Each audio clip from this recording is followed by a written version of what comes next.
adicción significa sin palabras. Estamos hablando de alguien que tiene algo que no lo ha podido expresar verbalmente, pero que entonces lo vivifica, o sea, lo hace viviente en su cuerpo de alguna manera. Se dice que el adicto es la persona que tiene una característica, se tapa la boca con un trago, con un cigarro, con una coca, pero así se puede tapar la boca jugando videojuegos, con la pornografía, puede generar adicciones emocionales. ¿Qué sería el último mensaje que quieren dejar para los padres que nos escuchan sobre este tema?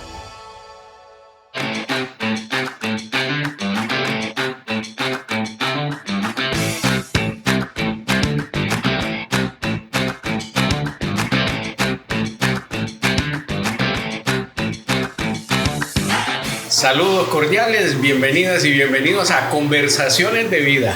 Hoy inauguramos nuestra 11ª temporada y le hemos dado un nombre muy interesante. Hoy vamos a estar de aquí en adelante, por los próximos 10 capítulos, vamos a estar tratando el tema de la paternidad al extremo. Queremos compartir herramientas, prácticas, conocimiento. Queremos juntar la fe y la ciencia, aportándole a la familia en ver cómo nosotros acompañamos y educamos a nuestros hijos en un medio convulso. Queremos invitarte a que participen. Vamos a estar compartiendo cosas que tratan estos temas de una manera sencilla, simple, en un diálogo, pero que pueda ser entendible y que pueda ser útil para todos los que participan. Hoy vamos a hablar de un tema muy importante, porque está convirtiéndose en una pandemia también aquí en el mundo, y es el tema de las adicciones. Hoy siento privilegiado de tener con nosotros al doctor en medicina, Juan Madrigal. Juan es un viejo amigo, más de 20 años de conocernos, es el médico de mi familia. Es un hombre con el que nos conocimos juntamente sirviendo a personas en las calles, personas en adicción. Hace más de 20 años fuimos a capacitarnos juntos también para ser certificados en la atención a personas en adicción. Así que Juan, bienvenido, un gusto tenerte con nosotros. Mauricio, muchas gracias, de verdad, para mí es un gusto poder volver a estar aquí, estar con vos en este inicio de temporada y sobre todo un tema que fue el que dio origen a esta amistad, trabajando con personas en adicciones, no solo en hogares, en los barrios donde vivamos, sino también en personas con situación de calle que tenían esa problemática de adicciones y que hemos desarrollado en muchos aspectos de nuestra vida profesional y a lo largo de estos 20 años, ¿verdad? Sí. Con Juan hemos hecho trabajo conjunto. A veces él me manda a personas que van en adicción y necesitan apoyo psicológico. Yo envío a él personas que necesitan la ayuda médica. Así que vamos a hablar de un tema en el que hemos compartido por muchos años. Juan, ¿qué es la adicción y en qué se diferencia de lo que llamamos vicio? La adicción como tal tiene varias aristas. La arista física como tal es una dependencia hacia algo, es una necesidad de generar una conducta repetida, de adquirir. En este caso, cuando hablamos de adicción a drogas, todas las sustancias que son adictivas van a generar cambios físicos en el cuerpo, especialmente a nivel cerebral. Estos cambios generan la necesidad de esa sustancia en los receptores del cerebro y te piden constantemente el uso de esa sustancia. Quiero más, quiero más. Y llega el momento donde esas sustancias no solo se sacian, no hay una saciedad, sino que constantemente te pide un incremento de esa sustancia. Vivimos en una sociedad donde nuestros hijos, por ejemplo, están sometidos a presiones sociales para el consumo. Igualmente pasan necesidades emocionales que no logran procesar, dolores que se buscan anestesiar, ¿verdad? Y en esto del acercamiento a las sustancias, recuerdo que hay 3 niveles: el uso, el abuso y la adicción. El uso es esa parte social, ¿verdad? Donde la gente pues echó el traguito, fumó el cigarro, etcétera. No pasa nada, no hay un efecto inmediato. ¿Qué pasa? Después se pasa al abuso, que es cuando la persona ya hizo una cultura, un estilo de vida alrededor de la sustancia, pasa pensando, pasa invirtiendo y pasa consumiendo. Y ahí viene esa línea débil que nadie conoce, que nos lleva a la adicción y es cuando pasamos al estado de la enfermedad. ¿Cómo ocurre eso? En este caso, por ejemplo, vamos a hablar de una de las drogas más usuales, que es el alcohol. El alcohol, al ser una sustancia permitida, es de uso constante. Salimos a actividades, desde el quien se toma una cerveza o un vino, un whisky, lo que sea. Como decías vos, hay una etapa de uso. ¿Cuándo se convierte de uso a abuso? Justo cuando hay una intoxicación, cuando ya nos embriagamos. En el caso del alcohol, la embriaguez es donde hay esa intoxicación, donde la persona ya, el alcohol pasó ciertos niveles en el cerebro, donde empezás eufórico, altanero, o incluso en otras personas empezás depresivo. Ahí ya ese nivel de intoxicación empieza a dañar. Allá hay un abuso. Ahora, cuando rayas en un abuso repetido, no en un consumo porque te tomaste uno ocasional, una o dos, cuando caes en ese abuso repetido, ya ahí hay una adicción. Ya la persona le pide, quiere permanecer en ese estado de intoxicación. Con otras drogas, la línea es diferente, porque, por ejemplo, hay drogas ilícitas, por ejemplo, desde lo que es marihuana, cocaína, el fentanilo, que ahora es uno de los que está, que tienen un potencial de intoxicación más rápido que el mismo alcohol, o que incluso que el mismo tabaco. Y el impacto de daño en la neurona también es más fuerte, precisamente llega, y el daño y el deterioro que van a producir a nivel de cerebro es más fuerte. Ahora que hablabas del tema de los hijos, que en los que vemos que es muy típico que los chicos repitan conductas en las casas, que tomen un traguito, que fumen. Ese es el problema. O incluso en el colegio, que ya se consumen drogas más fuertes. El cerebro de cualquier ser humano está en diferentes etapas de formación.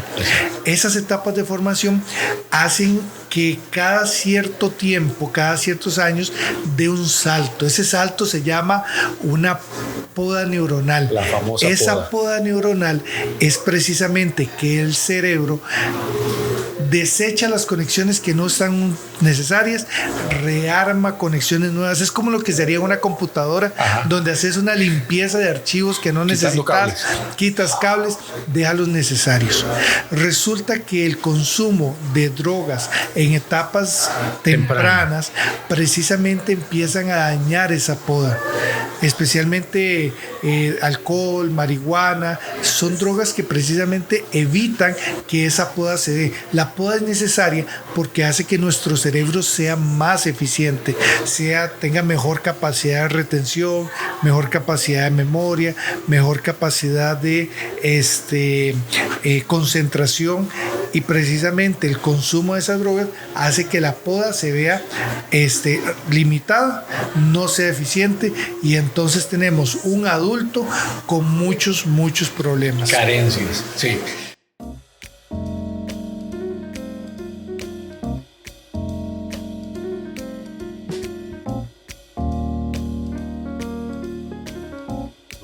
Hola, ¿qué tal, gente? ¿Cómo están?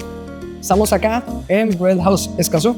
Sí, disfrutando un delicioso ice latte. ¿Y sabe qué? Usted también puede disfrutarlo en nuestras excelentes tardes de café, de lunes a domingo. Y por cierto, más que un ice latte, toda la repostería que tiene Bread House Escazú. Recuerde, estamos ubicados 100 metros al oeste de La Paco. Y por cierto, si observa este programa, tendrá un 10% de descuento. Así que, ¿qué espera? Lo esperamos. Ok, hay dos conceptos, ¿verdad? Tolerancia y dependencia. O sea, la tolerancia, el cerebro se va acostumbrando, la neurona se va acostumbrando y cada vez va demandando más exposición a la sustancia.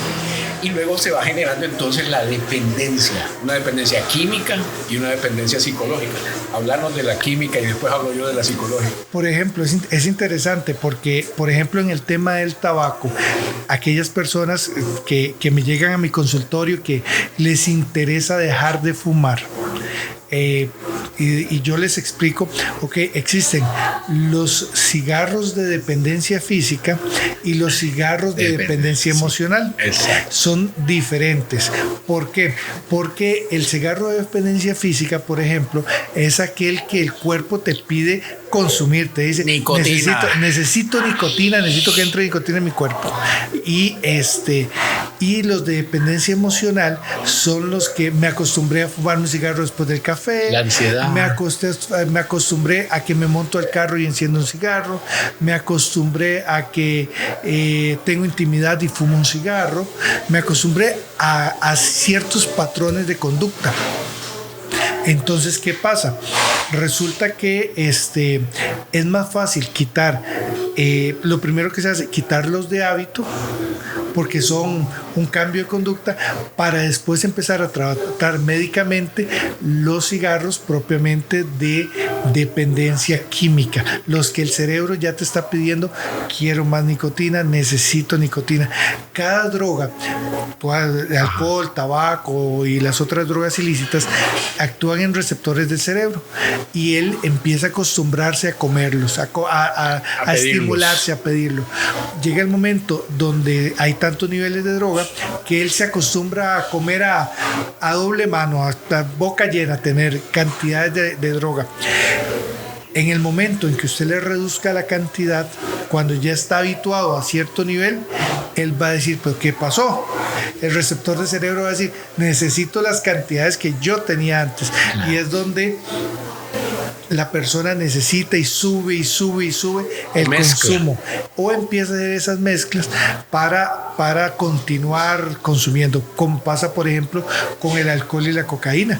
Las personas consumen alcohol y para querer seguir consumiendo, consumen cocaína para bajar la embriaguez y poder seguir consumiendo alcohol. Sí, en la parte emocional yo creo que podríamos agregar que hay un dolor que la gente intenta anestesiar, ¿verdad? O sea, hay una emoción de ansiedad, de dolor, de tristeza, miedo, enojo, etcétera, que genera esa reacción química en el cerebro y que la gente intenta paliarla buscando en la droga una solución que se convierte en algo momentáneo, pero que no resuelve el problema, ¿verdad? Y entonces la gente entra en ese patrón repetitivo que genera que químicamente vaya habiendo el daño cerebral.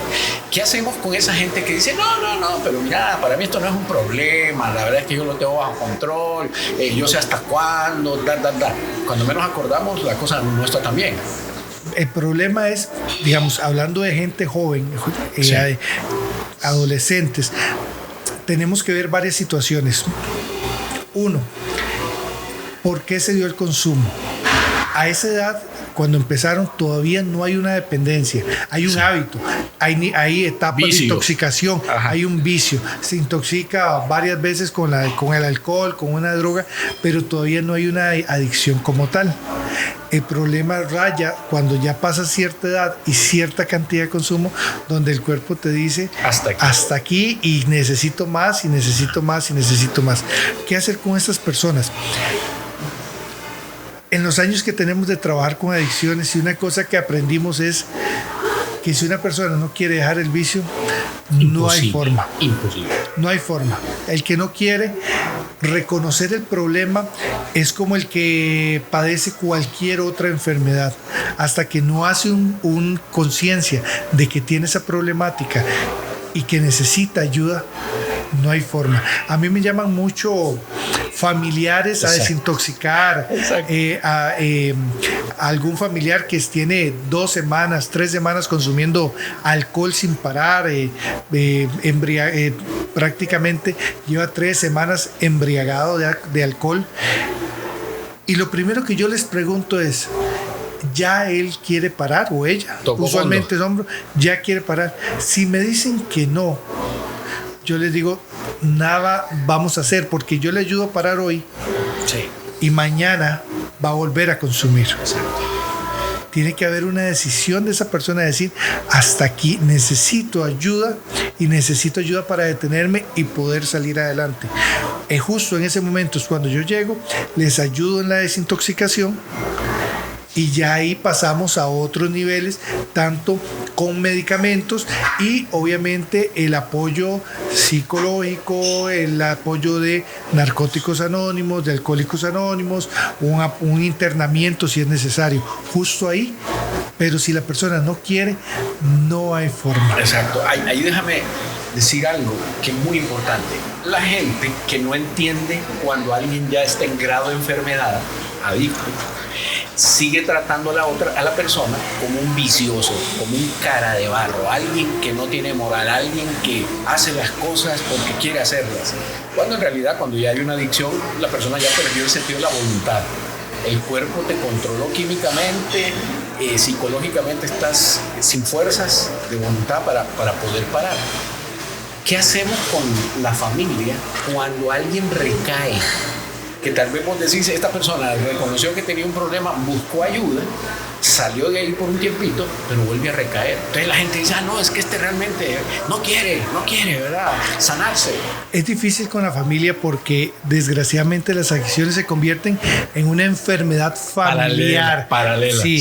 Aquí no solo se genera una dependencia química de la droga del paciente, de la persona que lo padece, sino una codependencia de la familia.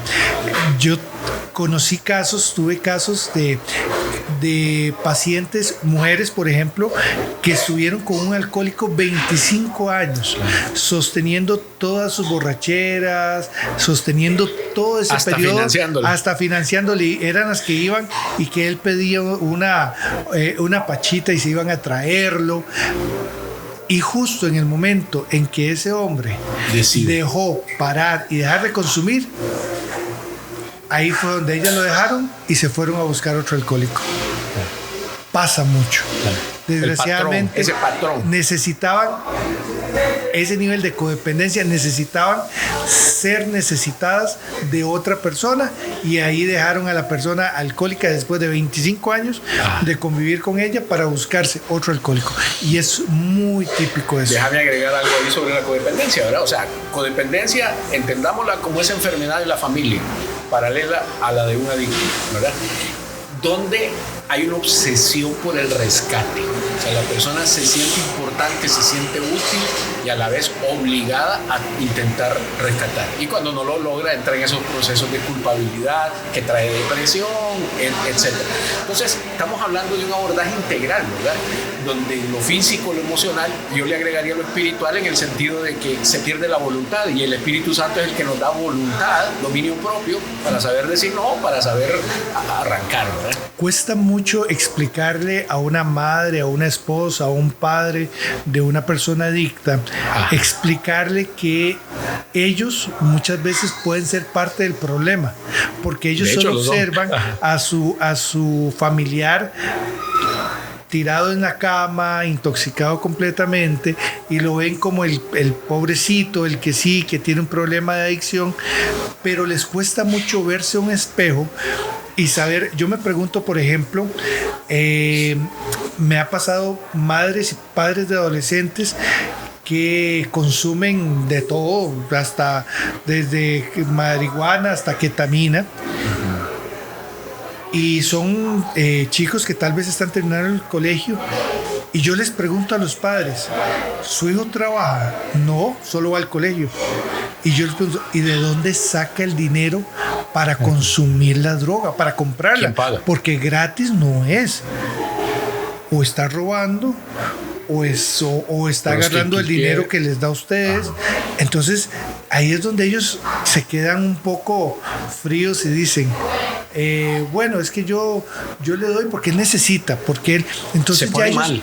Se pone mal y ellos mejor para que no entre en crisis y no me haga berrinche en casa. Exacto. Y es donde ellos manipulan. Se los manipulan y entran en el mismo ciclo de la adicción. Sostienen, así pasa con la pareja que lleva al marido o a la esposa y es el que le va y le compra el guaro para que no salga borracho a comprar, porque le puede pasar algo. Entonces mejor, como para que no moleste, yo voy y le traigo el trago, yo voy y le traigo el alcohol. Y dices, quién está sosteniendo esa adicción. Yo les he preguntado, pero si él está tan intoxicado, ¿quién es el que va y le compra el licor? Va la hija, va hasta las suegras van a traer impresionante. O roban, empiezan a robar, claro, y le permiten robar. No hay una consecuencia por eso.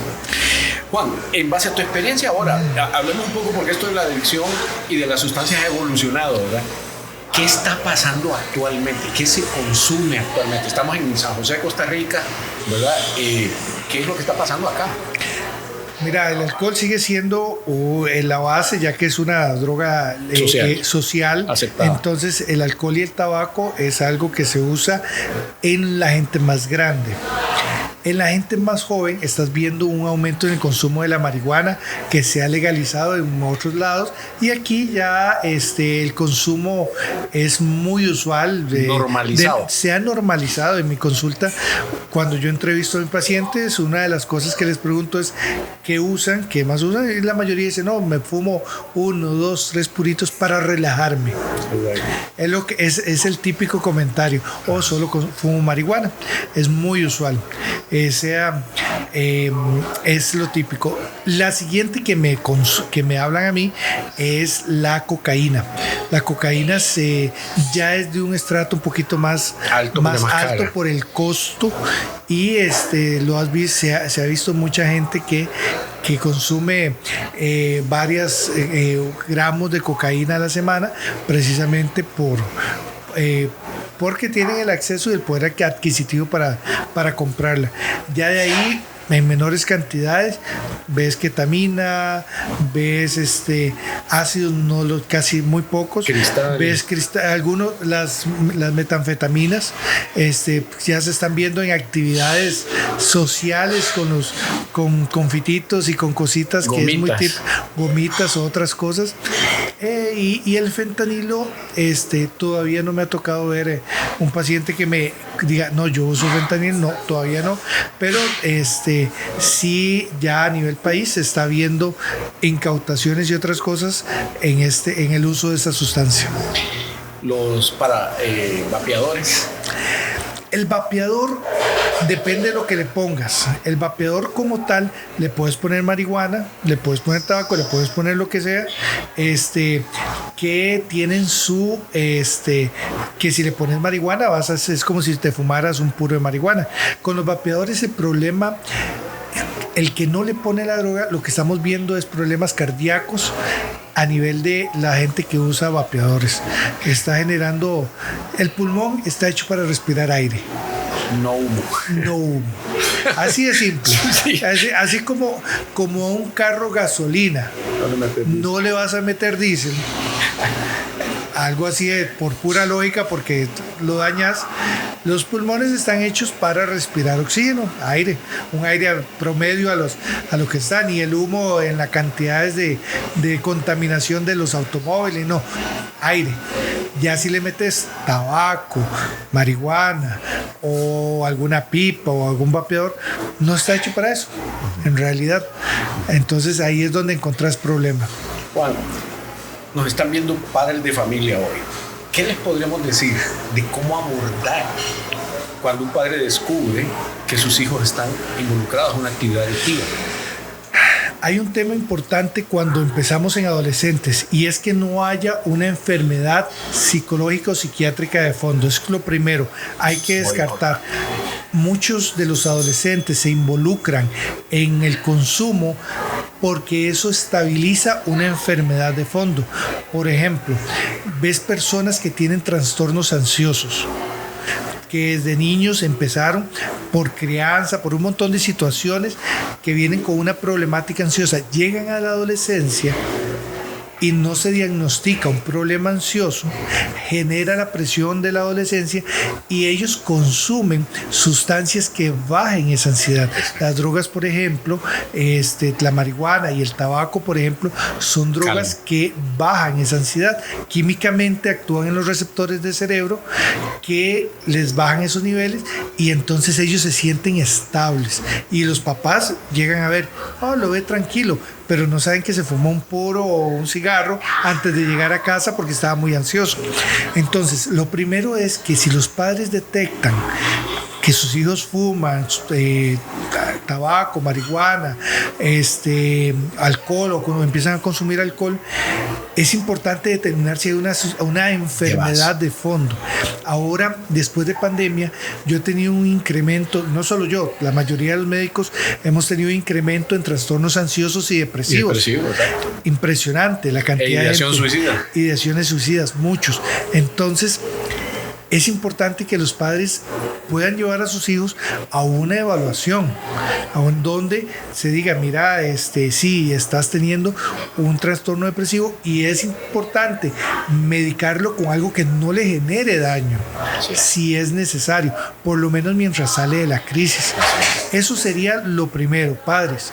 Si tienen un hijo en consumo, descartemos una enfermedad psicológica o psiquiátrica de fondo. Tenemos trastornos de déficit atencional que muchos los tratan de compensar con drogas. Tenemos trastornos depresivos que muchos los tratan de compensar con drogas. Entonces mejor diagnostiquemos eso. ¿Qué longitud, cuánto dura un proceso para ayudar a alguien y cuándo realmente alguien necesita un internamiento? Desgraciadamente, el que genera una dependencia ya se vuelve susceptible a eso. Eso es cuando una persona, como hablabas ahorita, el uso, el abuso y la adicción. Cuando una persona ha recaído constantemente en abusos, llega el momento donde hace ese cambio y genera la adicción. Entonces, cuando la persona ya cayó en esa línea, en adicción, es como aquel que es alérgico al tomate. Puede ser que comió un día tomate, no pasó nada, comió otro día tomate, se hizo un pequeño brote y llegó el momento en que comió y le hizo una reacción severa donde hubo que hospitalizarlo. Significa que en esa línea, a partir de ese momento, cualquier consumo de tomate en sus presentaciones culinarias va a generar la reacción alérgica. Así pasa con el adicto. El adicto, una vez que cayó en la parte de adicción, no es que dice, bueno, voy a consumir en un año, voy a volver a probar a ver si puedo tomar. No, ya no puede. En 5 años voy a probar. No, ya cayó en la línea de la adicción.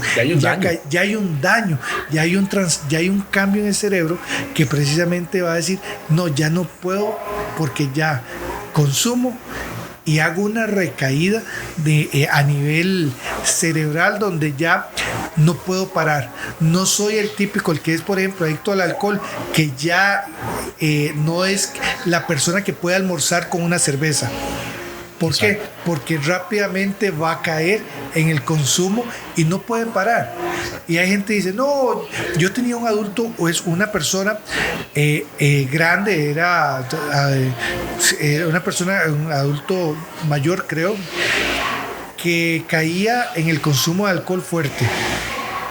La familia llamaba, yo lo desintoxicaba, él paraba, y en la siguiente recaída yo preguntaba, ¿por qué? Me decía, es que hubo unas fiestas y en la fiesta le dijeron, no, tomate una cervecita, tomate esto. Los otros podían parar, él no. Él tomaba y después de ahí se iba a buscar hasta el agua de los floreros, como decimos popularmente. De las colonias. Hasta las colonias y los perfumes se tomaba. Sí. Y eso pasa mucho. Juan, algo que no hemos dicho que hay que decir es que las adicciones son incurables, humanamente incurables. Es un daño irreversible del cerebro. Pero la abstinencia es administrable, ¿verdad? O sea, ¿cómo le podemos ayudar a alguien para mantenerse sin consumir? Existe lo que es el síndrome de abstinencia, que es el que se presenta justo después de la intoxicación. Estamos en un grado de consumo continuo donde la persona es intoxicada. Cuando la persona deja de consumir y quiere parar, el cerebro le va a pedir droga. Justo en ese momento empieza el síndrome de abstinencia y es donde a la persona le cuesta más detenerse. Por eso muchos tardan mucho tiempo en consumir y siguen consumiendo. Esa etapa del síndrome de abstinencia, el cuerpo les empieza a doler. Físicamente se manifiesta con dolores musculares, trastornos físicos, náuseas, sudoraciones, cambios en la presión, vomitan, les da diarrea, es impresionante, sienten que se mueren, taquicardia. Entonces las personas pasan ese lapso ahí donde necesitan ayuda médica, química para parar eso, que puedan dormir porque no pueden dormir, y resulta que justo cuando ya paran a nivel médico ese consumo y se logró parar y se estabilizaron, ya su cuerpo no tiene esas reacciones severas, ya ahí paró la abstinencia. Ahora viene una etapa de recesión, una etapa donde están tranquilos y necesitan ahora sí, a partir de ese momento, un apoyo psicoterapéutico, un apoyo de probablemente internamiento, un apoyo espiritual. ¿Por qué? Porque si no abordamos las aristas psicológica, médica y espiritual en una persona con adicciones, no hacemos nada. Exactamente. Y todo eso para darle herramientas a la persona para resistir ante el estrés de la vida, las demandas sociales, los traumas anteriores, los dolores, etcétera, ¿verdad? Estamos por terminar este programa y quisiéramos dejarle algunas motivaciones a los padres. Permitir el consumo es normalizarlo. ¿Cómo dentro de la familia debemos no normalizar el consumo? ¿Qué tienen que hacer los padres? Primero, el uso de drogas en adolescentes es un detonante fácil de una adicción posterior. Wow. El adolescente que consume probablemente va a generar una dependencia en una edad joven y adulta. Sí. Es muy probable, ya que su cerebro está apenas hace esas podas que te digo, entonces precisamente en ese momento el cerebro va a asimilar que esos niveles de droga son lo típico, son lo necesario, son lo normal. Entonces en edades jóvenes va a pedirlo. Entonces, si en una casa donde es normal que es ver a un adolescente consumir, vamos a tener un joven o un adulto adicto probablemente. Y no hubo tiempo de hablarlo, pero la adicción tecnológica es igual, ¿cierto? Las adicciones emocionales generan la misma. La adicción va a generar un vacío.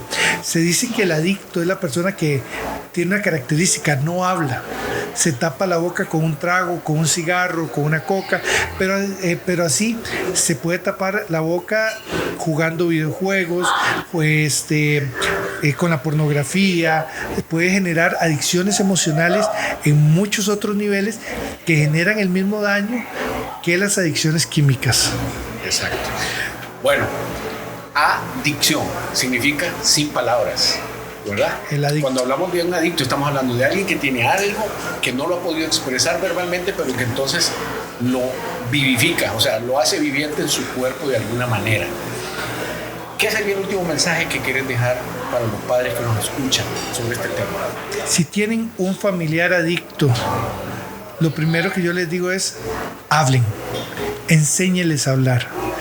Cuando me llega un paciente adicto, yo le digo, necesito convertirlo en una persona adicta, una persona que hable, una persona que cuando esté ansiosa me diga, estoy asustado, no que recurra a un cigarro, no que recurra a un puro.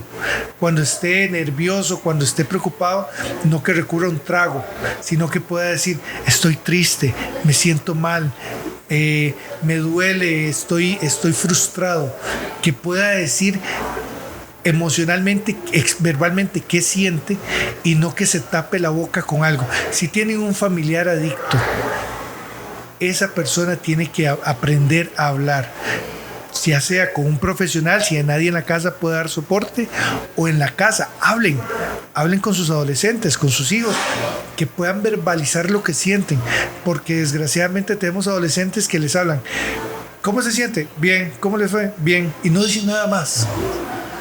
Y bien puede significar muchas cosas. Muchas cosas. Yo tengo adolescentes que sufren de bullying, tengo adolescentes que sufren grandes cosas en el colegio y no lo dicen en la casa. Pero van a caer en adicciones. Pueden caer en adicciones precisamente por esa presión que tienen. Sí. Hablen, es lo único. Muchas gracias, Juan. Quisiera yo terminar con un consejo acá. Hemos hablado de la relación entre dolor y droga. ¿De dónde surge el dolor?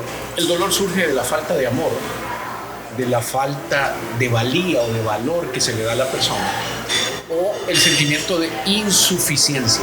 La persona que no se siente amada, valorada y que no se siente suficiente para la vida experimenta mucho dolor. ¿Dónde se fundamenta o dónde se genera esa carencia? En el hogar. Entonces, papás, tratemos de proveer amor, sentido de valía a nuestros hijos y proveámosles la oportunidad de que se sientan suficientes para los retos de la vida. Y eso implica tiempo, implica dedicación, implica intencionalidad.